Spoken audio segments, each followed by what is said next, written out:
It started like every great love story, with a spark that felt unstoppable. When Yaman met her, it wasn't just attraction, it was obsession dressed as destiny. Everyone around him noticed how quickly things changed. He smiled more. He talked softer. The man who was once guarded suddenly opened up, and everyone thought, he's finally happy. At first, she seemed perfect. Beautiful, mysterious, confident, the kind of woman who could silence a room just by walking in. She didn't chase fame, she didn't flatter him. She looked him in the eyes and made him feel human again. And that was exactly what made him fall. For the first time in years, Ken believed in love.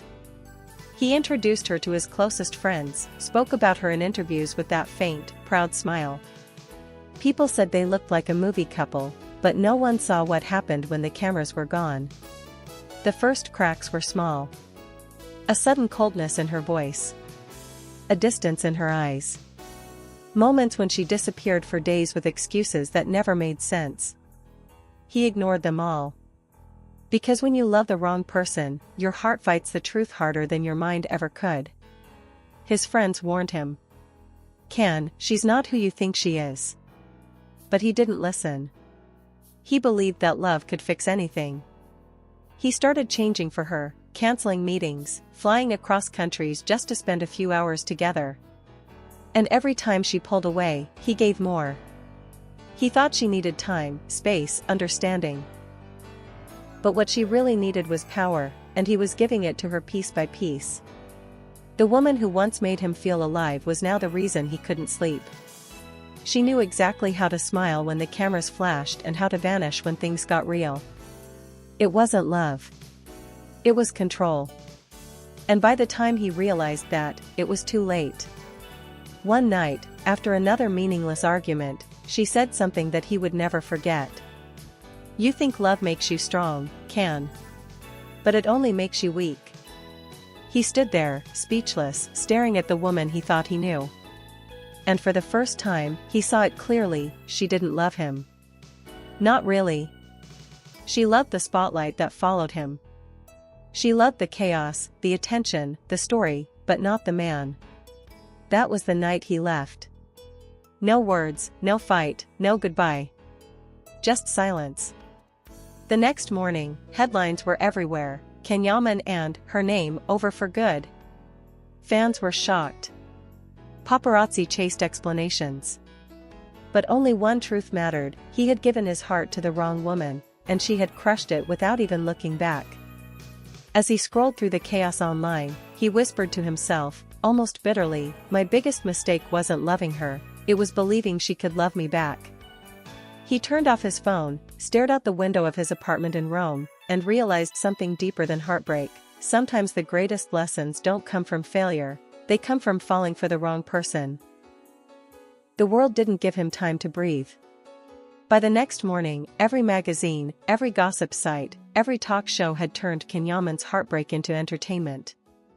Headlines screamed across the internet, Yaman dumped again, the actor's temper ends another love story, she speaks out, I wasn't the problem. And while everyone talked, Ken stayed silent. He didn't defend himself, didn't post, didn't play the game. He just disappeared. But she, the woman he had loved, did the exact opposite. 3 days after the breakup, she appeared at a gala in Milan, wearing the same smile that once melted his heart. She posed for the cameras, laughed with reporters, and when one of them asked about Ken, she simply said, I wish him peace. He needs to learn that love isn't possession. It was the perfect line, sweet, calm, innocent. The internet exploded again. People started asking, was she the victim? Was Ken too intense? And the more she talked, the smaller he became in the eyes of the public. That was her gift, she knew how to play the victim and the hero at the same time. And Ken, still raw with emotion, refused to fight back. He couldn't bring himself to turn the pain into a performance. He didn't want revenge. He wanted silence. In the quiet of his apartment, away from the flashing lights, he watched her interviews on TV. Each word felt like a knife, not because of what she said, but because of what she pretended not to say. She never lied outright. She didn't need to. All she had to do was let people fill in the blanks with their own version of the story. And they did. They called him controlling. They said he was too emotional. They said she deserved better. It was strange how easily the world forgot everything he had done for her, how much of himself he had given. They only saw what she wanted them to see. He stopped answering calls. He stopped attending events. He buried himself in work, trying to lose himself in characters that weren't him. But no matter how far he ran, the same questions followed. How could a man who looked so strong fall for someone so wrong? One night, scrolling through old photos, he stopped at one. A selfie, both of them smiling, eyes full of that early spark. It didn't look fake. It didn't look staged. It looked like love, real love. And that's what hurt the most. Maybe she did love me, he whispered to himself, just not enough to mean it. He turned off the light and sat in darkness, the glow of the city faint through the window. For the first time in a long while, he let himself cry. Not for her, but for the version of himself he lost trying to make her happy. And while he sat there, broken but quiet, she was out again, another event, another flash of cameras, another headline. But this time, the comments had started to change. People were beginning to notice the act. She's smiling too much. Why does she talk about him so often if she's over it? Maybe he wasn't the problem after all. The illusion was starting to crack. And somewhere deep down, even she must have known, the one man who had truly loved her had finally stopped trying to protect her. Weeks passed, but the story refused to die. Every time she appeared in public, reporters still asked about Yaman. At first, she smiled and gave polished answers, soft, graceful, and perfectly rehearsed. But as the questions grew sharper, the cracks began to show. Was your relationship with Ken real or just publicity? People say you used him for attention, what do you say to that? She laughed nervously, tucking her hair behind her ear. People love to invent stories, she said. But I don't live in the past. Except, she did. Every new interview, every photo shoot, every red carpet moment somehow circled back to him. To the man she thought she'd erased. To the man she claimed no longer mattered. Meanwhile, far from the noise, Yaman was rebuilding himself in silence.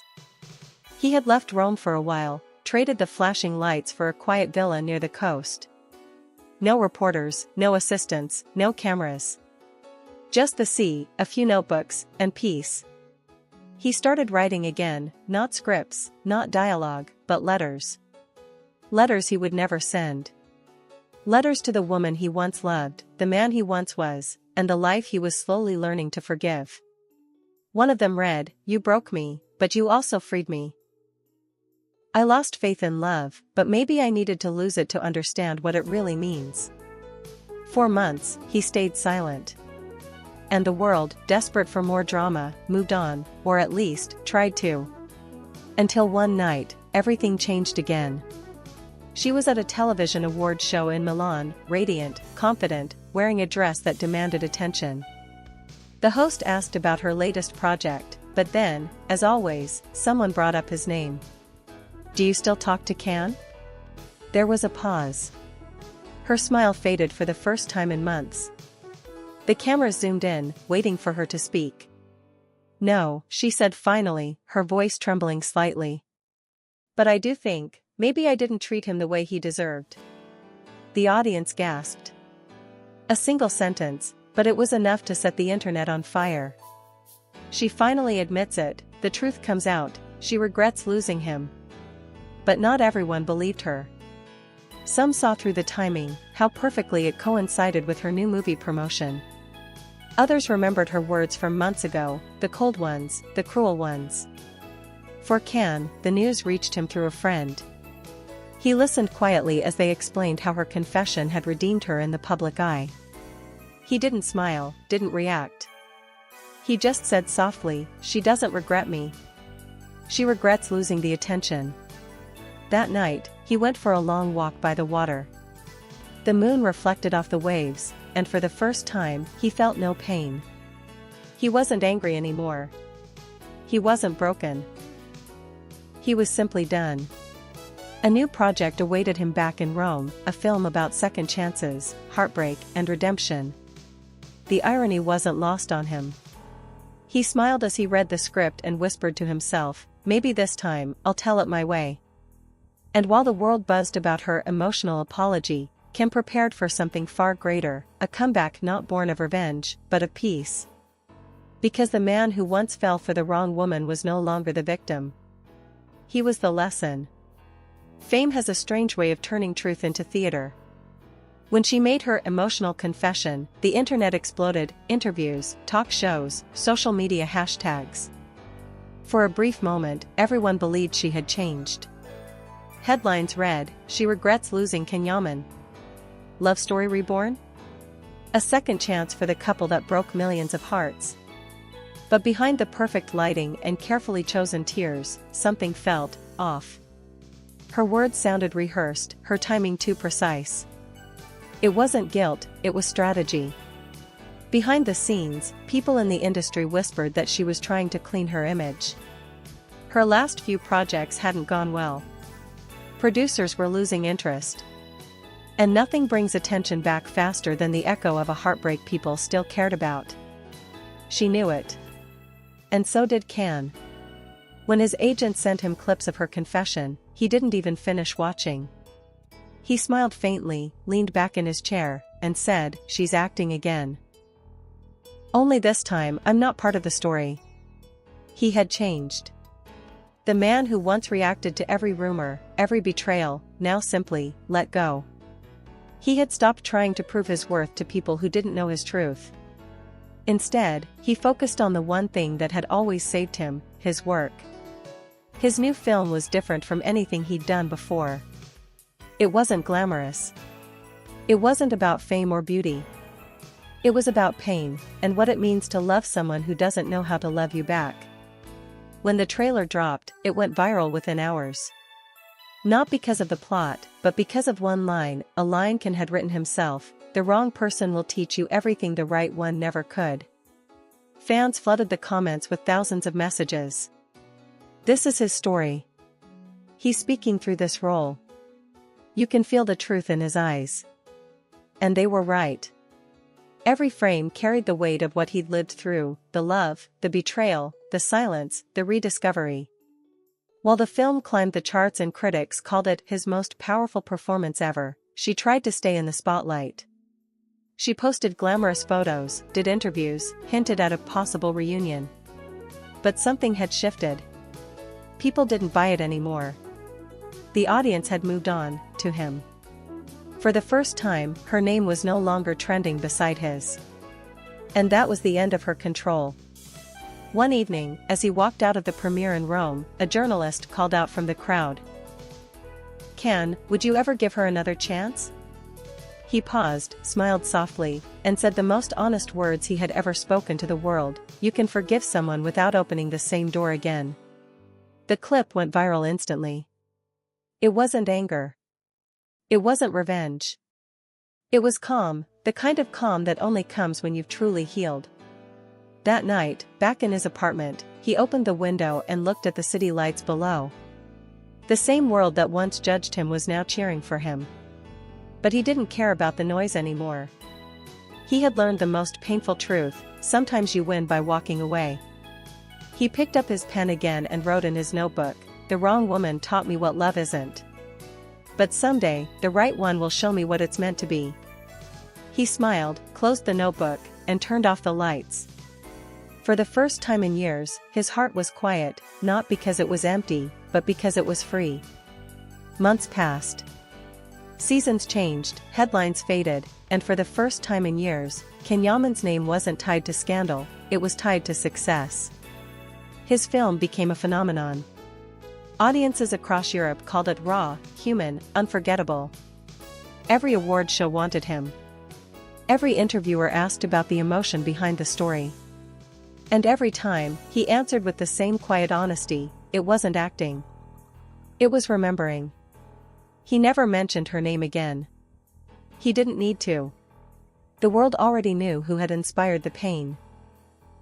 And who had inspired the growth. While his career soared, she struggled to stay relevant. The apology that once won her sympathy had long lost its magic. New actors replaced her in the spotlight. Her brand deals started disappearing. And as fast as she had risen, she began to fade. Behind the scenes, she reached out to mutual friends, hoping to reconnect. But Ken never answered. He didn't hate her, he just didn't owe her anything anymore. There's a certain peace and indifference, a kind of strength that silence gives. And he had finally found it. One day, while giving an interview for an international magazine, the reporter asked a question that made him pause. If you could say one thing to the woman who broke your heart, what would it be?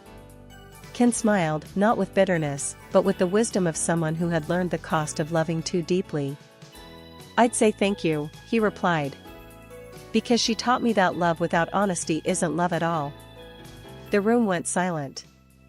The interviewer, visibly moved, whispered, "Do you think she ever loved you?" Ken looked out the window, the golden light of the setting sun falling across his face. Maybe she did, he said softly. But she loved herself more. And that's where I stopped existing in her story. That answer became one of the most quoted lines of his career. Not because it was dramatic, but because it was real. It was the kind of truth that everyone who had ever loved the wrong person understood. Months later, he stood alone on a terrace in Istanbul, the Bosphorus glowing under the moonlight. The same city that had witnessed his heartbreak now watched him in peace. The air was quiet, calm, almost sacred. He took a deep breath and smiled. There was no anger left, no sadness, only gratitude. He thought about the woman who had once made him question everything, and this time, he didn't feel pain. He just whispered into the wind, "I forgive you." He didn't need her to hear it. Forgiveness wasn't for her, it was for him. Down below, the city lights shimmered like tiny stars, and somewhere far away, she was probably scrolling through another headline about him, "Can Yaman triumphs again?" But this time, she wasn't part of the story. He turned his gaze toward the horizon, the wind brushing through his hair, and said quietly to himself, maybe loving the wrong woman was the only way to learn how to become the right man. And with that, he walked inside, closing the door on the past once and for all. Because sometimes, the greatest revenge isn't hate, or anger, or proving someone wrong. Sometimes, it's peace, the kind that comes when you finally stop bleeding and start living again.